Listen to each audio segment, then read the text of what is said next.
Olá, seja muito bem-vindo à nossa leitura. Nós estamos lendo o livro de Daniel. Bora lá? Que Senhor, nós rendemos graças porque o Senhor é muito bom. Obrigado, Pai, por mais um dia. Obrigado pelas suas misericórdias que se renovou mais uma manhã. Obrigado pelo seu cuidado, pelo seu amor. Obrigado pela graça do Senhor derramada em nossas vidas. Obrigado por tudo, Senhor, que tem feito por nós. Obrigado pelo seu cuidado. Obrigado, Deus, porque o Senhor é um Deus amoroso, um Pai amoroso. Louvamos e exaltamos teu nome, Pai. Santo, santo é o teu nome, Deus Todo-Poderoso, aquele que criou todas as coisas, aquele que foi, que é e que ainda há de vir. Louvado, exaltado, engrandecido seja o Senhor. Obrigado, Jesus, porque na cruz levou todos os nossos pecados. Obrigado, Jesus, porque não desistiu de nós. Mesmo tendo a separação com o Pai, mesmo com toda a dor, o Senhor permaneceu fiel até o fim. E com isso nos lavou com teu sangue, levou os nossos pecados e toda a nossa dívida. Nós te louvamos e te exaltamos, Senhor. Pai querido, te peço, vem nesta manhã ministrar aos nossos corações, que possamos compreender a tua palavra, que possamos compreender o que as tuas escrituras têm para nós. Que haja um entendimento, Senhor, para os nossos dias, para as nossas vidas, que não seja apenas uma leitura, mas que sim seja um aplicar em nossas vidas. Espírito Santo, nos revela o que precisa ser revelado. Dai-nos conhecimento, sabedoria, derrama dom de discernimento do Espírito para a glória do teu santo nome, para que o Senhor seja louvado. Senhor, te peço pela vida de cada um aqui, o Senhor conhece a vida de cada um aqui. O Senhor sabe os nossos sonhos, os nossos desejos. Nos ensina, Senhor, a alinhar os nossos sonhos, os nossos desejos com a sua vontade, Pai. Seja também com os enfermos que temos em nossas casas, em nossas famílias, que a sua vontade seja soberana, que se precisar ser curado, que seja, que se precisar ser consolado, que seja, mas que o Senhor faça o teu querer e a tua vontade sempre sobre as nossas vidas, e que tudo isso seja para a honra e para a glória do teu santo nome, para que possamos entender e viver mais de ti, Senhor. Te peço também, Pai, não nos deixe de fora de tudo que está acontecendo. Abra os nossos olhos, desperta a nossa mente para tudo que o Senhor está preparando para esses dias. Seja com a nossa nação, esteja abençoando o teu povo, esteja despertando a tua igreja, esteja movendo o teu espírito no meio da tua igreja, Senhor. Seja com os nossos governantes, que o Senhor esteja abençoando eles, cuidando deles e também ministrando com a sua justiça sobre a vida deles, Pai. Dá sabedoria para aquele povo, Deus. Peço também por Jerusalém, que o Senhor traga paz para aquela nação, que o Senhor traga paz para aquele povo, que o Senhor traga consolo para o coração daqueles que estão perdendo pessoas por causa de uma guerra, Senhor. Também te peço pelo lado da Palestina, Pai, porque tem os terroristas ali, mas tem pessoas comuns, Pai, que muitas vezes não tem a ver com esse terrorismo, com essa briga, mas também está sofrendo, Senhor. Ministra com teu espírito sobre toda aquela região, Pai. Traga paz para toda aquela região, Senhor. Usa, Senhor, o teu espírito sobre aquele lugar. Vai com os teus anjos sobre esta guerra, sobre esta batalha, para que o seu nome seja louvado e exaltado mais uma vez naquele lugar, para a honra e glória do teu santo nome, Senhor. Para o louvor do teu nome, Deus. Quebranta aqueles corações, Pai. Converte, Senhor, não só israelitas, mas também como os palestinos, como os muçulmanos, Senhor. Vai com teu espírito e começa a haver uma transformação naquele lugar, para a honra e glória do teu santo nome. Assim como o Senhor já tem feito, Pai, já tem através de sonhos mostrado para eles e transformado a vida de muitos, Pai. Continua assim para a honra e glória do teu santo nome. Espírito Santo, perdoa, Senhor. Espírito Santo, vem ministrar aos nossos corações. Perdoa, Senhor, os nossos pecados e nos ensina a perdoar assim como o Senhor tem nos perdoado. E que tudo seja para a glória do teu santo nome, Senhor. Ama, Pai, sede sobre as pessoas que estão nesse grupo para ter o desejo, Pai, de conhecer cada vez mais a tua palavra. Para a honra e glória do teu nome, Senhor. Nós te louvamos e te exaltamos, porque teu é o reino, o poder e a glória para todos sempre. Em nome de Jesus. Amém. Amém. Amém. Vamos lá, então, a gente está lendo Daniel, capítulo 10. A gente leu ontem Daniel, capítulo 9. A gente está vendo, então, já a parte mais escatológica de Daniel, né?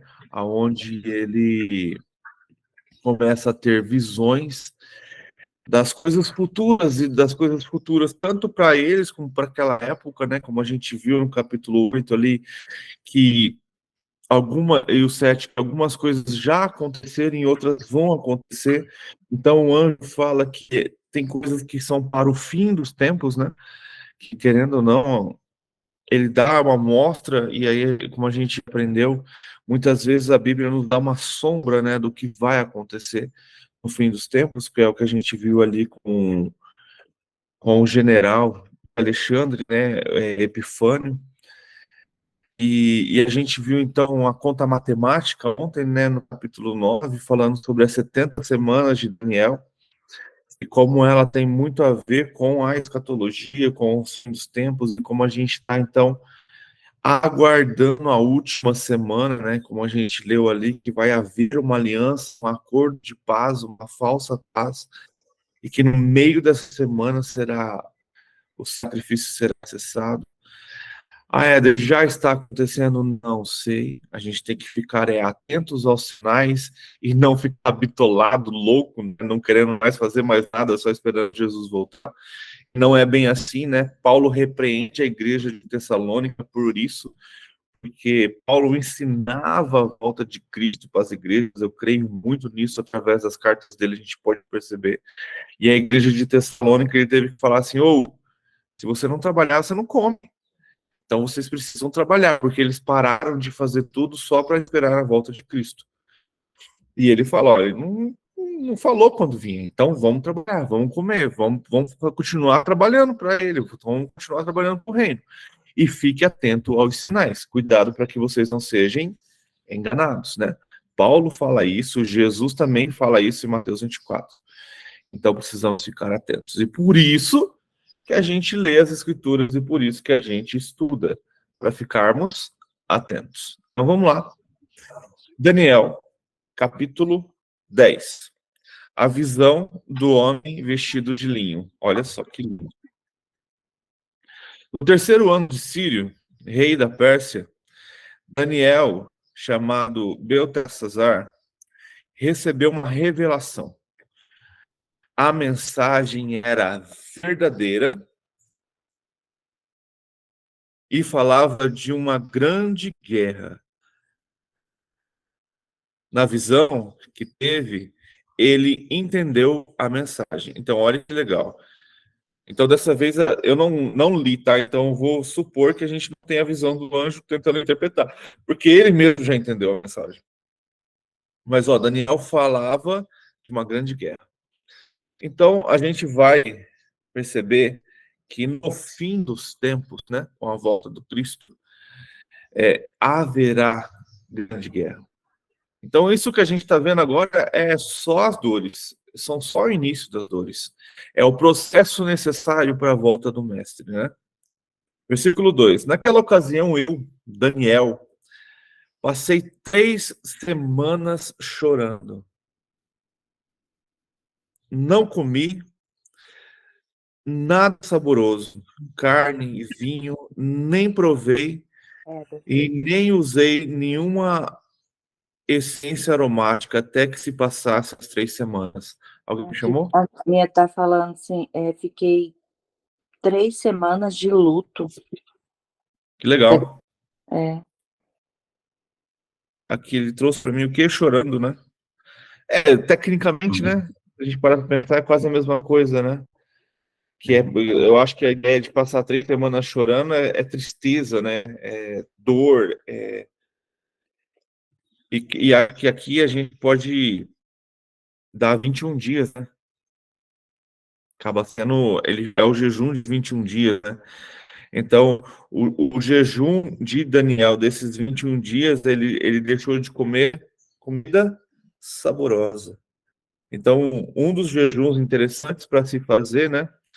Cuidado com o tempo, sua saúde, tudo isso você tem que cuidar, mas é isso, deixar de comer coisas saborosas. Eu fiz já de uma semana, é bem interessante, porque eu fiz sozinho, né?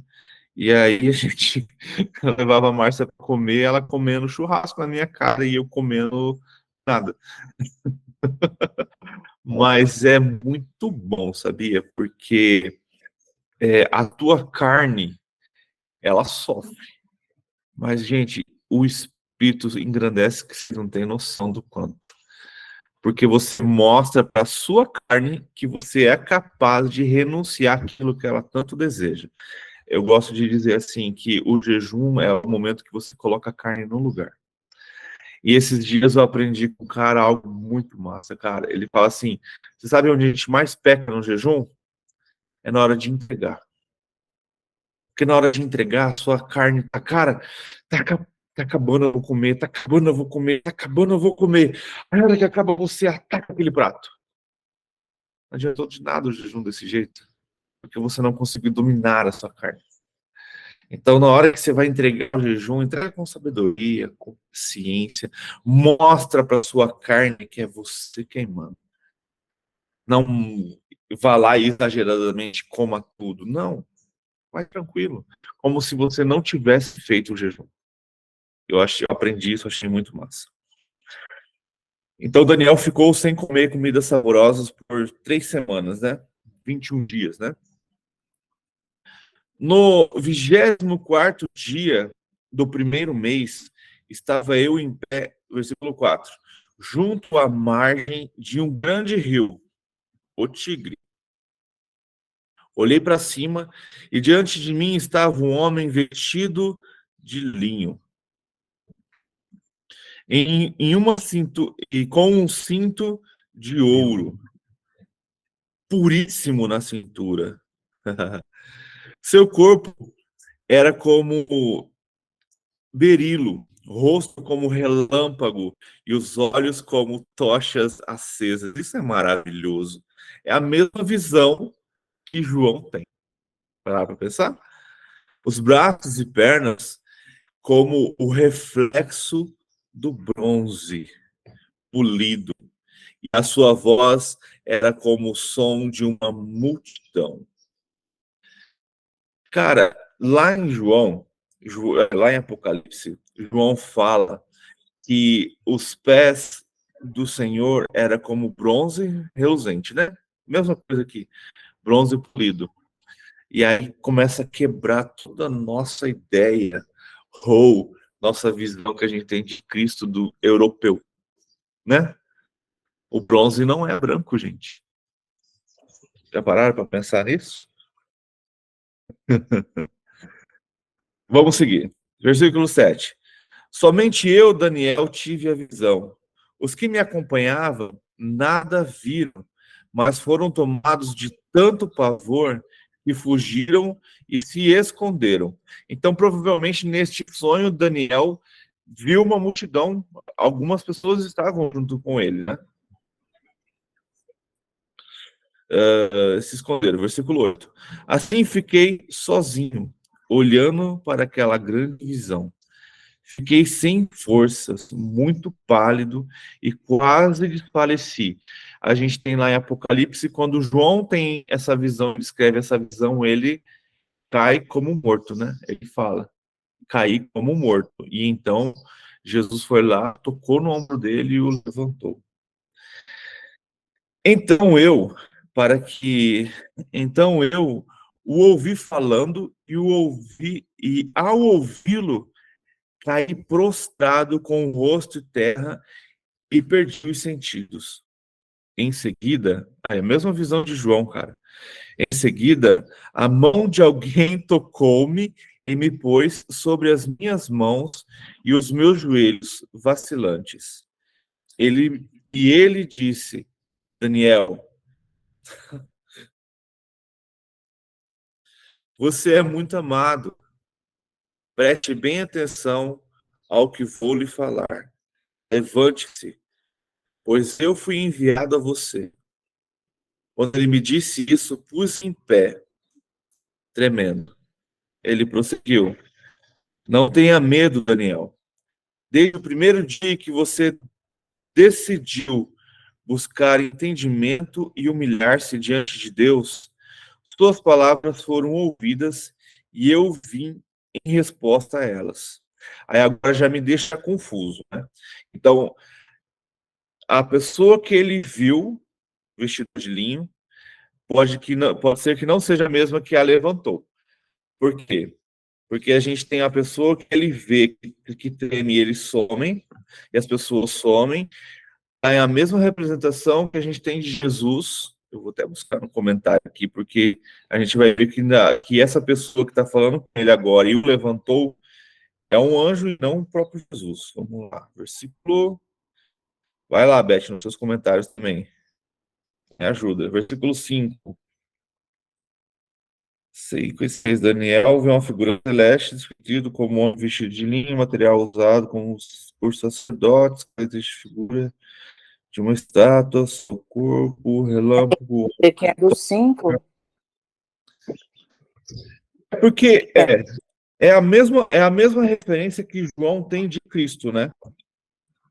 Só que continuando a leitura, como a gente já tem alguns spoilers na cabeça, a gente sabe que quem o levanta e dá a mensagem é Miguel. Entende? Então, o que vamos ver aqui, como Ezequiel 1, a descrição de João faz de Cristo em Apocalipse 1,14, Ezequiel, figura de Deus, caso porém, mais provável trata de um anjo. E aí ele fala que no 10, 11, então se trata de um anjo depois, né? Então, eu posso entender assim, vamos tentar compreender o que pode ser, né? Vamos conjecturar, porque aqui não deixa bem claro, mas como ele tem uma visão como a de João e como a de Ezequiel, que é o que está dando uma referência aqui, eu acredito que quando ele tem a visão desse cara vestido de branco e linho, com cinto de ouro puríssimo, com fogo nos olhos, o rosto como um relâmpago, e braços e pernas como bronze reluzente, o som da sua voz como o som de multidão, o som de muitas águas, eu acredito que a visão que ele tem é de Jesus. Então, deixa eu te falar. Aqui, eu vejo aqui, ó. Apesar da sua semelhança com a aparência de Cristo, descrita em Apocalipse 1, 12, 16, o anjo em forma de um certo homem vestido em linho não pode ter sido o Messias pré-encarnado, porque Jesus não precisaria da ajuda do anjo Miguel. Então, mas aí, o que eu penso, assim, talvez? Se fosse, porque Daniel, ele fala aqui que ele teve a visão e quem me acompanhava nada viram. Então, olha, eu estou conjecturando, tá? Não tenho como ter certeza, assim como o comentarista também não, porque não deixa isso claro. Mas Daniel, ele está tendo uma visão e depois ele tem uma revelação. Não sei, mas ele apaga, entendeu? Depois de ouvir a voz... Eu vou anotar para depois a gente voltar a falar sobre isso, tá? Sim. Então, depois de ouvir a voz, ele cai prostrado com o rosto em terra e perde os sentidos. Nesse perder os sentidos, ele pode ter perdido a visão que ele está tendo. Agora sim, talvez, né? A gente está conjecturando aqui, aí vem o anjo e o levanta. E aí ele começa a falar. Ou então pode ser um anjo mesmo, mas eu acho muito... Estranho, porque sabe o que acha que dá nisso aqui? Você viu que aqui é mais uma vez, né, que o anjo apareceu para Daniel e diz que Sim. Deus ouviu as suas orações, tá? Ele veio trazer a resposta. Mas sabe o que é interessante? Se é mais uma vez que o anjo aparece a Daniel, ele não deveria mostrar de novo como esse anjo era. Porque ele já conhecia o anjo. Lembra que a gente vê, o anjo fala com Daniel várias vezes? Não é a primeira Não, vez mas que ele Daniel não fala. tinha detalhado Sim, anteriormente ele não. mas você percebe que Daniel não cai prostrado e perde o sentido todas as vezes que o anjo fala com ele? Uhum. Então, Então, no primeiro momento aí, acho que o chamado, acho que é igual o Éder está falando, para mim é Jesus. Daí ele eu usa, acho que ele, intercede. eu acho que ele teve a visão de Jesus, né? Uhum. Mostrou como Cristo viria no fim dos tempos. É. E aí ele perde os sentidos. E então Miguel vai e conta para ele, revela para ele tudo. Não sei. Mas porque onde eu queria chegar? Isso é perigoso, porque existe uma linha teológica muito ruim, por sinal, que acredita que Jesus é o próprio arcanjo Miguel. Entende? Então, precisamos ter cuidado. Nós vamos continuar Precisa pensando cuidar. sobre Eu também não vejo dessa forma, eu vejo eu como ele também não, usando. de maneira alguma. Sim. Eu acho até um absurdo esse tipo de teologia, mas vamos lá. 12. E ele prosseguiu. Não tenha medo, Daniel. Desde o primeiro dia em que você decidiu buscar entendimento e humilhar-se diante de seu Deus, suas palavras foram ouvidas e eu vim em resposta a elas. Mas o príncipe do reino da Pérsia me resistiu durante 21 dias. Isso aqui é bem interessante para a gente entender algo. Existem principados, né? E entenda uma coisa, tanto demoníacos como celestiais. Então, existe um principado, existe um príncipe, né? Um demônio de grande hierarquia, vamos colocar assim, reinando sobre a Pérsia. Assim como tem sobre Jerusalém, assim como tem sobre o Brasil. E também, e aí ele fala aqui, ó, então Miguel, então ele teve que, um dos príncipes soberanos veio em minha ajuda, pois eu fui impedido de continuar ali com os reis da Pérsia. Então, dentro de uma hierarquia, ele teve que clamar para Miguel, que era maior que o anjo que está falando com ele aqui, para vir interceder e passar por essa batalha. Então, assim como eu acredito que existem demônios de hierarquia altas, como esse príncipe da Pérsia lá naquele lugar, assim como tem um para Jerusalém, assim como tem um para o Brasil, e por aí vai, todos os continentes e tal, assim também tem arcanjos e príncipes celestiais para essas regiões. Então, o que a gente precisa pensar? Eu já ouvi isso, achei bem interessante. Miguel, ele tem uma função: cuidar do povo de Deus, cuidar do povo de, vamos colocar assim, o povo de Israel. Essa é a função dele. Nós temos outros príncipes, entendeu? Outros arcanjos acima ali. Então, a gente não tem noção, a Bíblia não relata, e não tem como a gente ficar, tem um só tem o Miguel, porque a Bíblia só fala de Miguel, porque a Bíblia fala sempre do povo de Judá, certo? Então, ele é o cara responsável por isso. Miguel é um Mas atalaia, né? Um sentinela o tempo todo, né, Éder? ele é Eu um grande vejo soldado, que ele em é Cristo. o soldado, né? Ele é um de Uhum. grande força, né? Ele é um Éder, arcanjo, sim. essa batalha que ele fala aí é a mesma lá de Apocalipse 12:7, onde fala que os anjos pelejaram? Fala sobre Miguel ali, né? O Rose, lá fala Miguel também, mas eu não creio que é a mesma. Porque É, né? aqui ele pelejou para que o anjo passasse. Lá em Apocalipse 12, lá acontece a queda do dragão, que o dragão representa Satanás. Ah, tá. Eu acredito lá em Apocalipse 12, esses dias até tendo uma discussão com meu sogro sobre isso, e ele ficou muito bravo comigo, porque eu falei que os demônios eles estão no céu, eles não estão na terra. Uhum. Por quê? Porque existe o primeiro céu, que é esse que a gente vê, né? Existe o segundo céu, que é espiritual, que é onde ficam os anjos e os demônios. Porque se você parar para pensar, eles são anjos também, né? Sim. Então eles têm acesso a esse lugar. E o terceiro céu, que a gente conhece, é onde fica Deus. Beleza. E lá tem também seus anjos e tal, né? Serafins, querubins e por aí vai. Uhum. No Ok. último momento de Apocalipse, na batalha, ali de Apocalipse 12, 13, o que eu vejo? Eu vejo uma batalha final. Por que que Miguel, o arcanjo Miguel, consegue derrubar Satanás na terra e não o próprio Jesus? Porque eu acredito que se fosse Jesus nessa batalha, já não viria para derrubá-lo na terra e sim para destruí-lo, né? Por isso que ele vai vir só no final para batalhar com Satanás. E por que é jogado na terra? Porque é os últimos momentos dele. Se você parar para pensar, no momento que isso acontece, vamos colocar Apocalipse historicamente alinhado, no momento que isso acontece, é o momento dos últimos 3 anos e meio. É a hora que começa tempos e meio tempo. E ele fala que esses dias serão encurtados, porque senão a gente não sobreviveria. E aí, o que acontece? Neste momento, o dragão é vencido, né?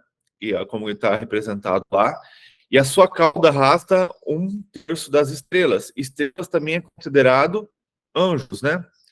Então, Satanás cai com 1/3 dos seus demônios. Então, ele leva tudo para a terra. E, se eu não me engano, tem um anjo que clama, e João relata: caiu o acusador. Ai daqueles que estão na terra, porque ele tem poucos dias. E aí começa a grande perseguição a quem, depois que isso acontece? A mulher. A mãe ali do Criador. Então tem uma representação ali, né?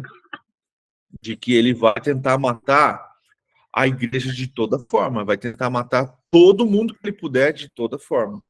Então eu acredito que neste final de Apocalipse ali é o momento que Satanás é tirado do céu. Por que que eu tenho essa visão?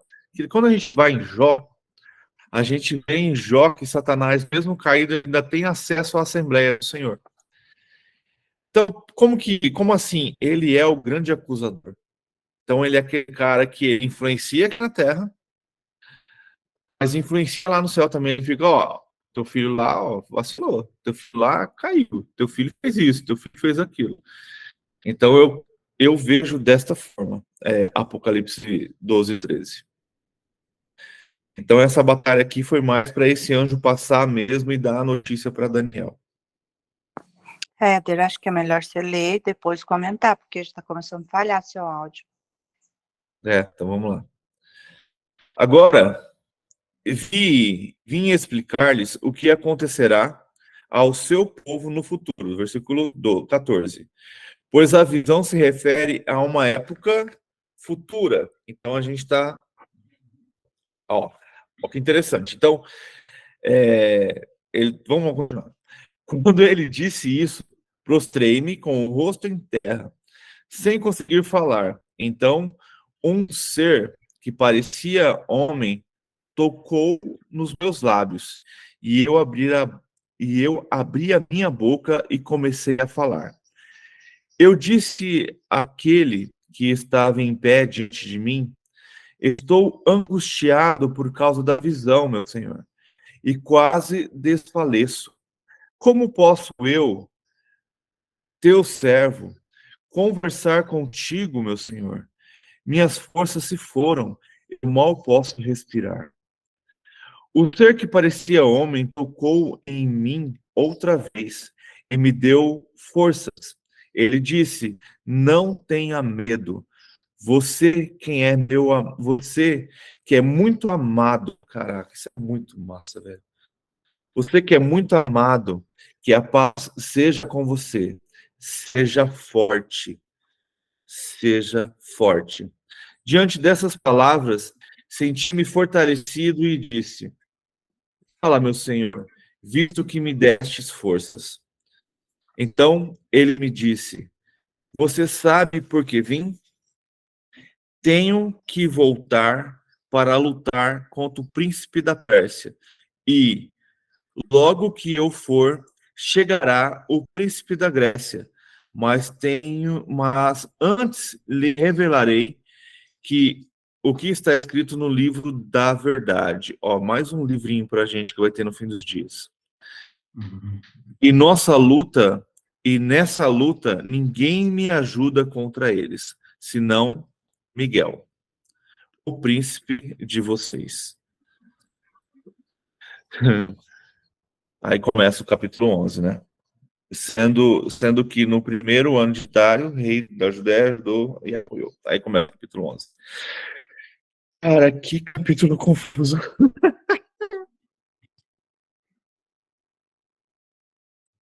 Vamos tentar entender.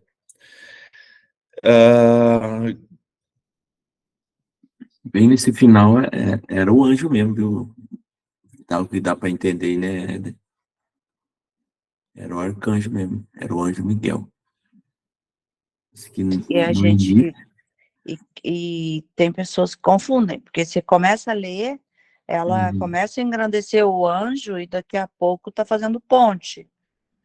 Então tem que ficar, né? Cara, é bem difícil. Já porque tá ele fala falhando aí, com o áudio. Ai. porque ele até falou aí no final, falou assim, porque eu lutei, e aí sobre o próximo livro em que você falou, ele falou assim, vai ter mais um livro, né? Ali o anjo estava falando, porque eu lutei com tal, assim, rei da Pérsia, mandar o príncipe, então era o anjo mesmo. No começo era era Jesus, que só meio que desmaia ele, porque tem aquela história do entendimento que se a gente vê Deus, você vai falecer, você não pode me ver que você vai falecer. Então, esse meio que desmaia aí, no começo, é Jesus que vem primeiro, assim, e aí ele manda o sentinela dele passar todo aquilo que ele instrui e manda dizer, fazer. Então, assim, vai lá e fala com o meu servo. Mas do 17 em diante ali já é Jesus, né, pessoal? Que ele fala que ele Então, não... é isso que é confuso. É. É isso que é confuso. De verdade, eu tô assim bem buscando, tentando entender aqui. Porque a gente tem, se você for parar para pensar, literalmente lendo e não colocando junto com Apocalipse, por exemplo, você deduz que é só o anjo Gabriel. Porque sempre foi o anjo Gabriel que falou com ele, né? Mas, gente, pode ser o anjo mesmo sendo usado, Então, né? só que, cara, o que eu acho que me confunde, eu tô sendo bem sincero, essa visão que é a mesma de João, é a mesma visão também que Ezequiel tem do Filho do Homem. E aí depois a gente vê o anjo falando com ele. Beleza, né? Aqui, a partir do 12 a gente entende, a partir do 10, na verdade, a gente entende que é o anjo falando com ele. A partir do 17, e quando ele recupera as suas forças, ele começa. Só que ele chama, deixa eu só ver um negócio aqui, eu não me prestei atenção nisso. Não é Jesus. Sabe por quê? Aqui, pelo menos, se a gente trazer para dentro da ideia da liturgia, ele fala aqui, ó, meu Senhor, visto que me destes forças. Prestar atenção no Senhor?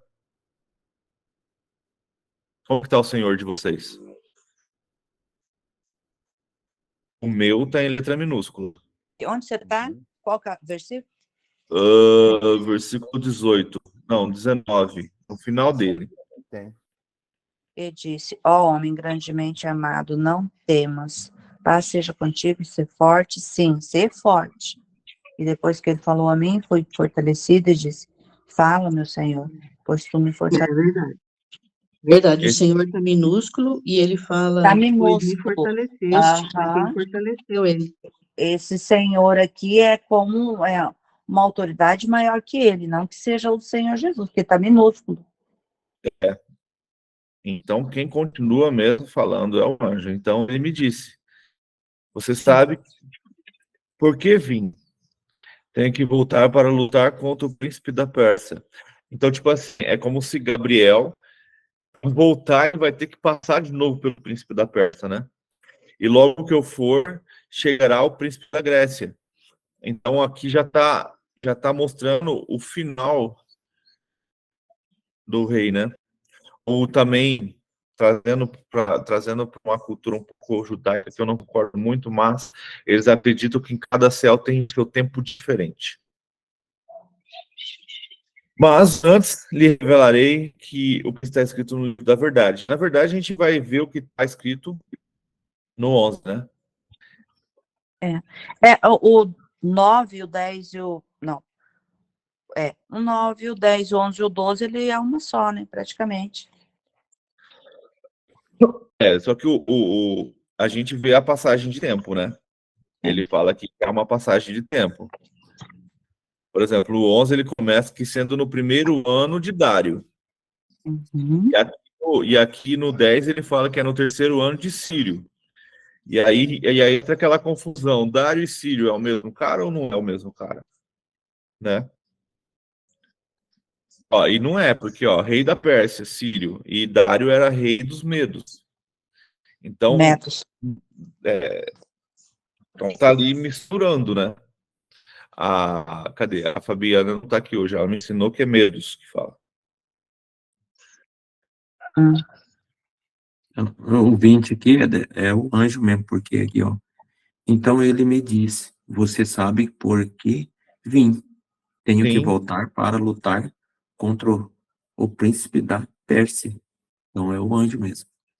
Você falou que tem que voltar para lutar com o príncipe da Pérsia. e aí ele fala, ele conclui aqui, Uhum. né? A gente vê como que também Uhum. não é o Miguel, né? Não é É, o príncipe de... E olha que interessante que ele fala, o príncipe de vocês. Então a é. gente já tem de novo o que eu estava falando, que Miguel, ele é o príncipe do povo judeu. Eu achei interessante que tem um comentário sobre o livro da verdade, não mencionado em nenhum outro lugar nas escrituras. Eu Nesse acho que é contexto, um livro uma que contém comparação. o curso do acontecimento futuro. Deus Penso é que é a realmente Bíblia mesmo. sobre a história. Na verdade, a Bíblia ela fala várias vezes de vários livros, sabe?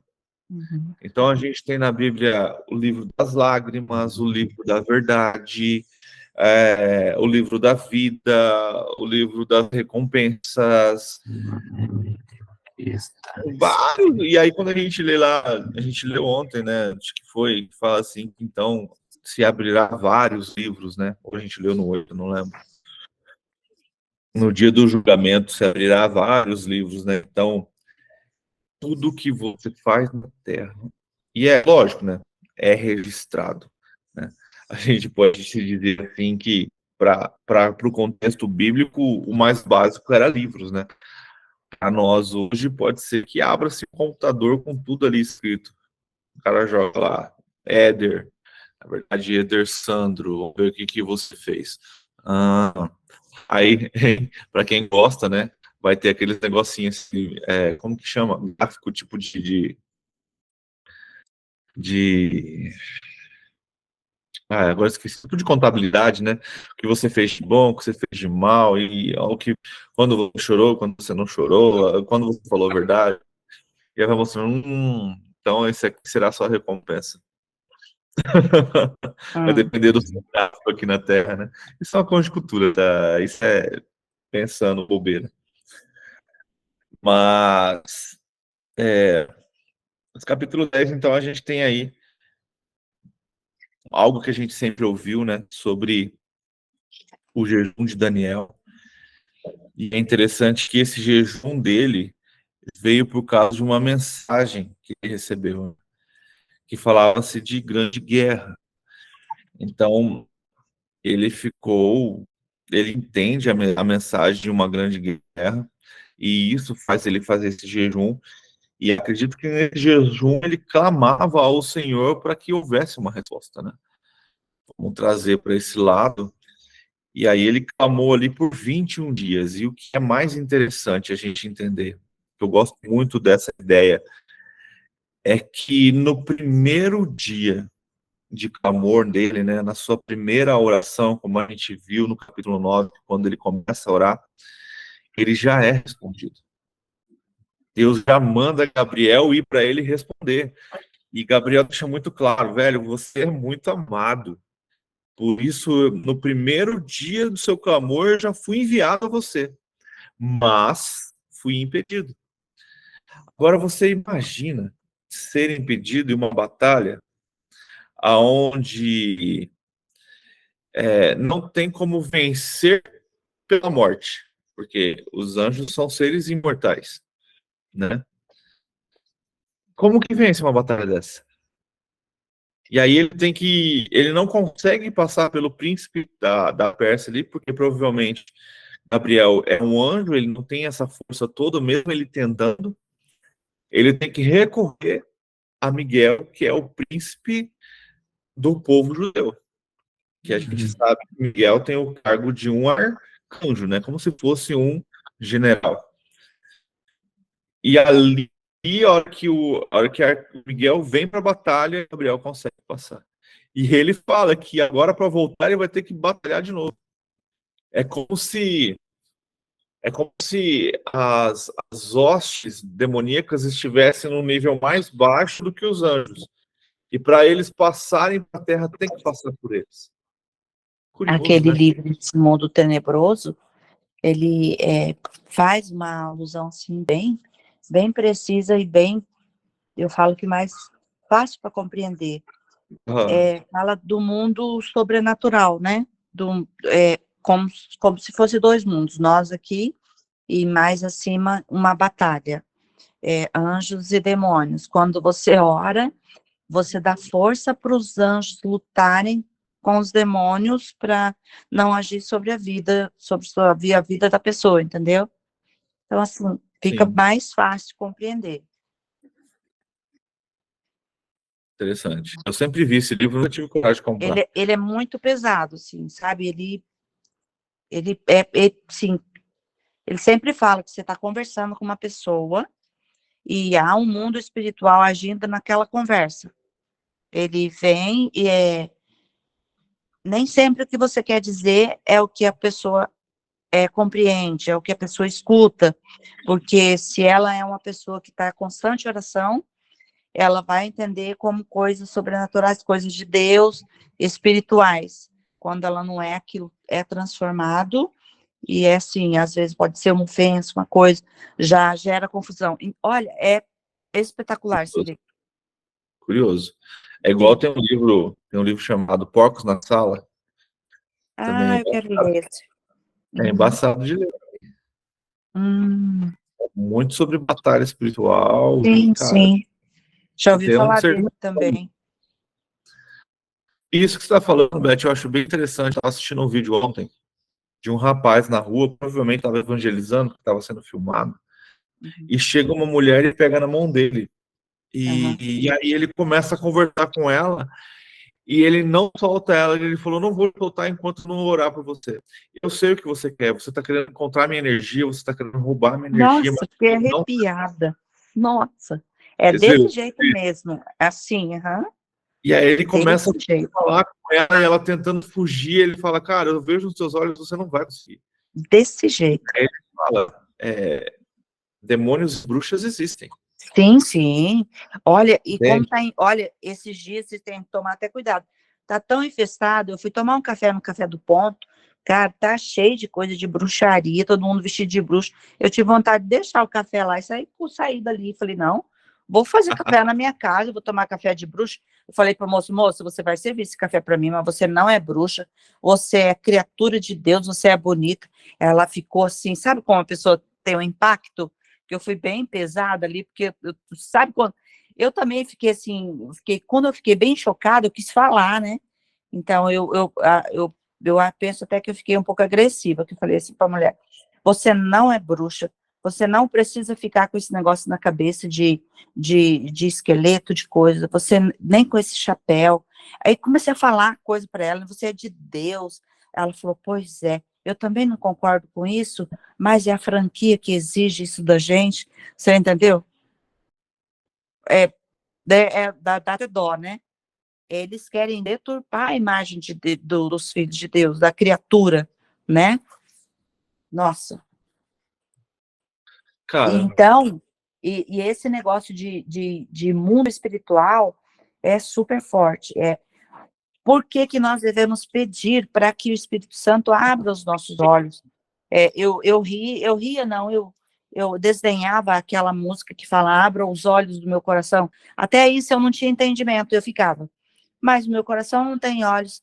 Mas depois você, meu Deus, que ignorância minha. Coração tem olho, tem olho sim. Nossos olhos têm ouvidos, sim. Tudo tem. É o mundo espiritual. Existe. Enquanto eu estou conversando com você, o mundo espiritual está em batalha para que você compreenda coisas diferentes, para que haja uma discussão, sabe? Então, é terrível. Mesmo sim, que você esteja discutindo a Bíblia. Não pense, sim. é batalha mesmo. Não, na verdade eu gosto de um pensamento que é assim, o mundo espiritual é muito mais real do que o físico. Sim, muito mais Muito real. mais real do que Ele o chega a físico. ser, ele chega a cegar a pessoa, a ensurdecer a pessoa. Você quer dizer algo, a pessoa já grita, você entendeu? Tem pessoa que você tem que chegar e falar, Espírito Santo, fale por mim, porque tudo que eu falo contradiz ao que eu quero dizer. As pessoas entendem diferente, por favor. Não dá para eu abrir a boca. E precisamos realmente ter É discernimento. pesado, tem. Eu Temos acho que que ter. esse é um dom muito, muito importante. Bem que a Bíblia sempre fala para pedir o dom de profecia, mas eu falo, olha, discernimento de espírito é algo assim que... Não, para os nossos tempos agora, discernimento de espírito vai ser muito preciso. Nossa. Porque, como eu sempre falo, para mim, o cavalo branco de Apocalipse, do primeiro selo, ele é o anticristo e ele vem para enganar. Ele não tem armas. Sim, As armas dele é se parecer com Cristo. sim. Então ele vem para o engano. Então como que a gente descobre o engano? Primeiro, pedindo discernimento de espírito para que a gente tenha o dom de discernimento de espírito. E uma coisa que eu gosto muito, como que você reconhece algo que é falso? Tendo Conhecendo o discernimento de verdadeiro. espírito. Não, conhecendo o verdadeiro. Sim.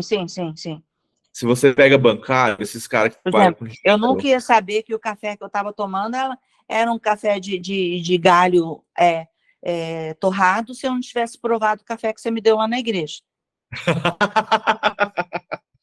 Não, literalmente, assim, para a gente compreender bem, a gente tem que pegar o real, né? conhecer o verdadeiro.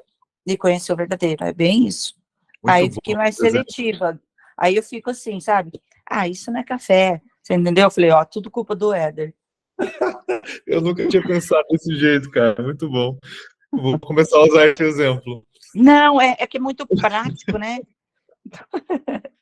Então, assim, e você mesmo quem falou na igreja, você falou assim, olha, você nunca vai você nunca vai tirar o açúcar se você não provar o verdadeiro café, você vê? E aquilo foi uma coisa espiritual.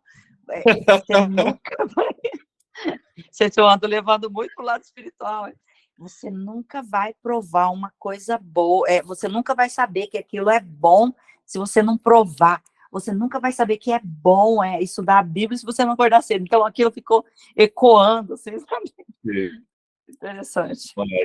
Mas eu gosto muito dessa ideia, realmente. Para você descobrir o falso, você tem que conhecer o verdadeiro, né? E eu acho que é por isso que a apostasia e muitos vão ser enganados. Porque muita gente acha que conhece o verdadeiro. Entendeu? Tem muita Porque gente a gente achando fica só no que conhece. superficial, só o que ouve na igreja, assim, e muitas vezes dentro da igreja você ouve muito engodo, e tem gente engolindo, comendo aquilo, e achando que tá, e é superficial, não estão querendo se aprofundar, mergulhar nas águas, e é onde está o verdadeiro, é onde está a essência do café. É igual você, mas aí vamos trazer para o café esse exemplo. O café prêmio custa caro. Custa caro, custa Um caro. café Olha, especial hoje muito caro. foi difícil para eu levantar cedo, eu dormi muito tarde, então custa caro. Custa caro. Gente, as pessoas não querem pagar. Dá até dor de cabeça você não dormir no tempo certo e tá aqui. Você pensa que, porque eu vou ler a Bíblia, eu tô. Não é? Não, tem um preço. E geralmente as pessoas não querem pagar. E se você parar para pensar, muitas vezes até a própria liderança não quer pagar. Não. Por quê? Vamos trazer para esse lado escatológico. Por que é tão difícil ensinar isso nas igrejas? Porque existem várias vertentes. E aí, vamos colocar uma visão, não existe sei. tempo de preciosidade, de estudo, de busca, né? Eu vou falar assim, eu não conheço a linha escatológica dos pastores da primeira, mas vamos colocar assim, mas lá, a gente sabe que por baixo, assim, tem pelo menos 5 pastores titulares hoje. Sim. Cada um deles pensar de um jeito, não entra em acordo. Não. Então, o que é mais fácil? Não falar sobre. Sim. Entende? Entendi. Vamos todos falar sobre o que a gente concorda, que é falar sobre Jesus, falar sobre o Messias. Então, as mensagens acabam sendo sempre sobre arrependimento e acesso ao Cristo. Mas você percebe que são muito raras as mensagens que falam, ele vai voltar e como ele vai voltar. A Então, das o que eu percebo ali é porque ali vai ser mais evangelístico, porque se você abordar esse assunto em pessoa que vai esporadicamente, ela vai ficar totalmente confusa. Então, você vai ter que ir lá para a escola do discípulo, vai buscar algo mais a fundo. E aí, a gente que quer mais, a gente fica querendo mais. Eu acho que nesse ponto, eu até que, sei lá, tem um pouquinho de... Concordo um pouco. Um pouco, porque a fome é minha, não são todos que têm a mesma fome que eu, entendeu? Mas você entende que eu preciso avisar que Jesus vai voltar e vocês precisam estar Precisa, preparados? nem que seja supérfluo, mas precise. Entende? Sim. Eu não preciso abordar para você se você vai ser... E eu vou ser bem sincero, a maioria das pessoas sabem sobre arrebatamento. Sim. A maioria das pessoas acreditam de uma forma ou de outra. Então, cara, traz a luz da Bíblia. Então, o que acontece? O que eu vejo? Eu tenho vontade, Deus tem queimado isso no meu coração, ainda não tomei o ímpeto para fazer, mas de fazer um seminário mostrando os dois lados. Por quê? Porque às vezes as pessoas conhecem muito um lado e não conhecem o outro. Eu acho que você tem que falar logo, porque se isso está queimando no seu coração, isso não vem de você. As pessoas conhecem muito uma coisa, e aí quando você vai ensinar a outra, parece que está confrontando o seu pensamento. E não. Existem duas linhas, você precisa pensar nas duas linhas. Nós já quase brigamos aqui? Entendeu? E hoje, o que eu compreendo? Cara, respeite as duas linhas, mas pense, você precisa estar preparado. Esse é o sinal. O que a gente ouviu domingo lá do pastor Vladek. Você precisa estar preparado. Eu fui uma dessa, eu quase não estava mais no grupo. Então, entendeu? Sim, então, eu tinha um lado só. E aí, quando a gente começa a ter os dois lados, começa a estudar, a gente consegue até ser mais compreensivo. A gente fica mais aberto, né? A gente fala, não precisa ser você tá certo, eu tô certo, e vai indo e você vai compreendendo, vai formando uma linha, mas assim, é que muitas pessoas, eu volto sempre na mesma história, muitas pessoas só querem o superficial, ninguém quer a luta do estudo, é o esforço de... ninguém quer. Eu falo ninguém porque realmente é ninguém, é uma minoria mesmo que estuda a Bíblia. É minoria. E não ofendendo, a gente já discutiu isso várias vezes, mas me entenda. Não é muito mais fácil Não estou falando que está certo ou errado, tá bom? Mas não é muito mais fácil eu viver um evangelho onde eu não preciso lutar, onde eu vou ser arrebatado e acabou. Claro. E aí, quando eu venho com uma história que pode ser, porque nenhum dos dois lados pode bater o martelo, tá? Os dois lados Acontece que eu lutava por esse lado porque eu não conhecia outro lado. Agora, a minha mente foi como assim, foi colocado uma lamparina. Claro que não tem holofote, assim, clareou tudo, não. Já tem uma lamparina que eu Mas você já consigo ver começa a outro lado. ver Eu não outra tinha coisa. isso. Eu não tinha isso. Então, mas você não acha que eu vou falar para você, Éder, eu acho muito mais fácil falar para você não se preocupar com nada. Continue indo para a igreja, continue estudando do seu jeito, lendo a Bíblia em um ano, porque quando Jesus voltar, você vai ser arrebatado, você não vai passar por provação nenhuma. Não, você não vai passar por tribulação. Imagina, gente, como Não que é eu vou muito mais, passar por tribulação? mas é muito mais. Eu não te agrado falando mais desse jeito? Nossa. Eu te trago um evangelho muito melhor, muito mais simples. E é até melhor ouvir você do que ouvir realmente que eu vou passar por tribulação. Agora, se eu falo para você que você precisa estar preparado, estudar a Bíblia, você precisa conhecer a Bíblia, porque vai chegar um momento que você não vai tê-la. Isso. Você entende? E se eu falar para você que você vai passar por batalhas, que vamos ser perseguidos, que as igrejas vão fechar, as pessoas não querem ouvir isso. É bom você estudar a Bíblia e até decorar, porque tem hora que vai ter momento que não tem a Bíblia, não. Então, é por isso que isso não é ensinado dentro da igreja. Não é. Porque se eu pego um pastor, por exemplo, ele vai assustar todo mundo não quer mais ir na igreja. Nossa. Fala, Diego. Até porque dá trabalho, né, Éder? Dá trabalho. Você passar essa visão Uhum. e explicar o porquê e mostrar todos os detalhes da onde você está tirando E isso. às vezes a pessoa é tão supérflua muito que ela trabalho. também dá trabalho de até ouvir, ela não tem, Então, vamos falar tempo ou não quer, ou, entendeu? Ela quer tudo mastigadinho. E sabe uma coisa, Diego, que eu vi uma vez conversando com o Vladek? Ele falou assim, sabe por que as pessoas não querem estudar a Bíblia? Porque depois de você conhecer verdadeiramente o Evangelho, dá trabalho. Uhum. É isso. Porque quando você é superficial, a sua única obrigação é ir na igreja domingo. É, isso. Quando você começa a estudar a palavra, você entende que isso não é nada. Não tem nada a ver. Entendeu? Que isso aí faz parte da sua comunhão. Muito bom. Mas que Deus nunca deixou isso como a coisa mais importante. Muito Isso bom. começa pela obediência, começa por levar o evangelho, começa por fazer caridade, por amar o próximo. Aí a sua carga começa a ficar Maior. pesada. Então, o que é mais fácil? Não saber a verdade. Então, as pessoas acabam ficando reféns da liderança da igreja. Então, era bem melhor eu não conhecer o café verdadeiro, porque eu não tenho condições de tomar esse especial todo dia, né? Então, E aí, não era mais. o amargo. Sim, tomo o amargo porque ele é acessível. Com é a raiva. mesma coisa. É a mesma coisa. E fica com dor de estômago o dia inteiro. Fica com dor de estômago o dia inteiro. Porque aqui enche de açúcar. E uma coisa que eu já ouvi e vi, conheci pessoas e ouvi pessoas falando que aquele que estuda muito a Bíblia fica louco. Eu já ouvi isso. E eu já vi pessoas. Só que, mas fica louco, mas... Não, esse louco que ele quis dizer, deixa ele falar. Não é o que você está pensando, não, calma aí. Não, mas o louco... Fica briguento, igual você, tá? Não, mas o louco é assim, é da pessoa, por exemplo, mudar completamente a vida dela, não querer mais saber de nada, começar a pensar coisas, aí a pessoa larga até de ler a Bíblia, ela abandona a igreja.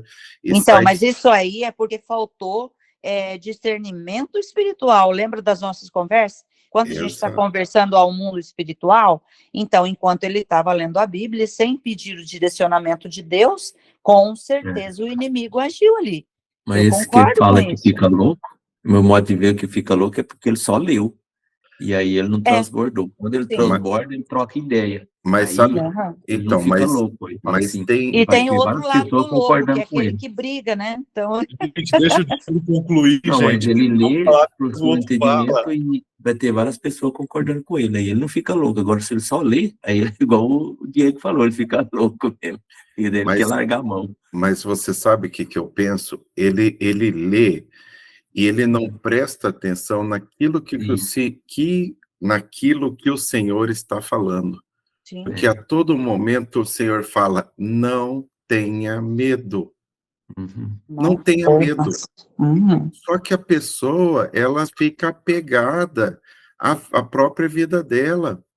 Falando, ai meu Deus, se Jesus voltar, eu vou passar por isso. Vai passar, mas o Senhor fala, não tenha medo.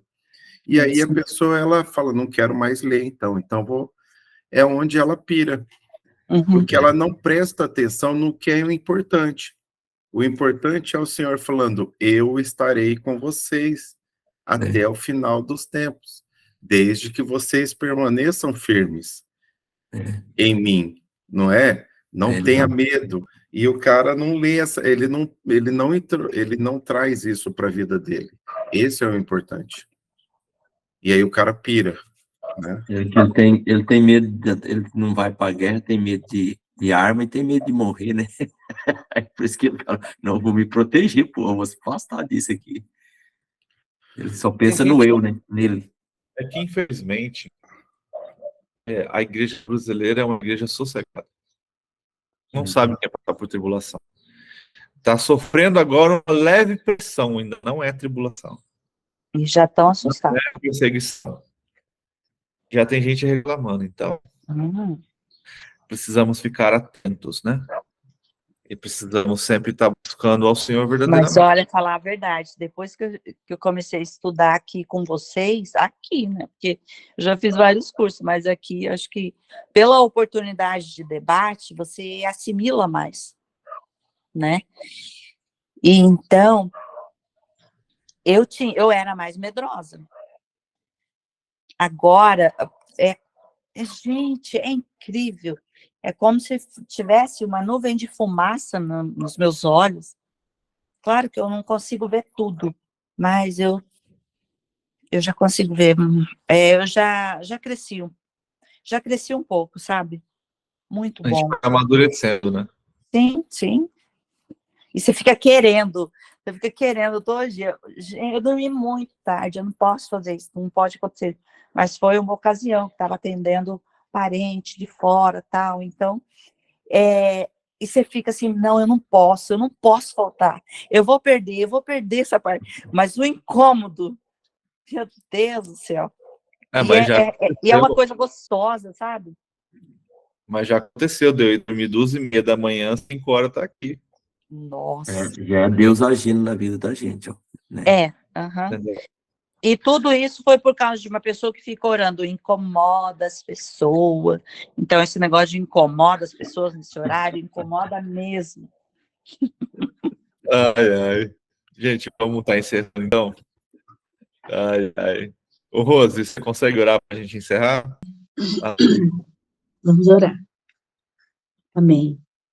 Senhor Deus, ó Pai, nós te louvamos e te adoramos nesta manhã, Senhor. Muito obrigado, ó Pai, pela oportunidade de estarmos aqui aprendendo mais e mais de Ti, Senhor. Muito obrigada, Senhor, porque o Senhor nos une, o Senhor discerne para nós a verdade, ó Pai. Muito obrigada por este ânimo que Tu nos dá todos os dias de manhã, Senhor. Obrigada, Pai. Nós vamos continuar aqui resistindo, porque agora sabemos, ó Pai, que precisamos resistir e por isso temos responsabilidades, ó Deus, e queremos Te obedecer, ó Pai. Muito obrigada por este estudo de hoje, ó Deus. Obrigada pelo dia que o Senhor ainda vai nos dar, que vai ser bênção, ó Pai. Abençoa cada um deste grupo, Senhor. Acrescenta pessoas a nós para aprender a Tua palavra, porque nós precisamos estar preparados, ó Deus. Muito obrigada, ó Pai, porque o Senhor está com a sua mão, com o seu anjo Miguel ali sobre Israel, ó Pai, resolvendo ali, Pai, tudo que está acontecendo naquele lugar, ó Deus. Nós amamos Israel, nós amamos Jerusalém, e por isso, ó Deus, te pedimos que haja paz ali naquele povo, que é o teu povo, Senhor. Te adoramos nesta manhã, em nome de Jesus. Amém. Amém. E assim a gente finaliza mais uma leitura. Deus tem sido maravilhoso, tem nos ensinado coisas tremendas. Que Deus possa te abençoar e que você tenha cada vez mais sede da palavra do Senhor.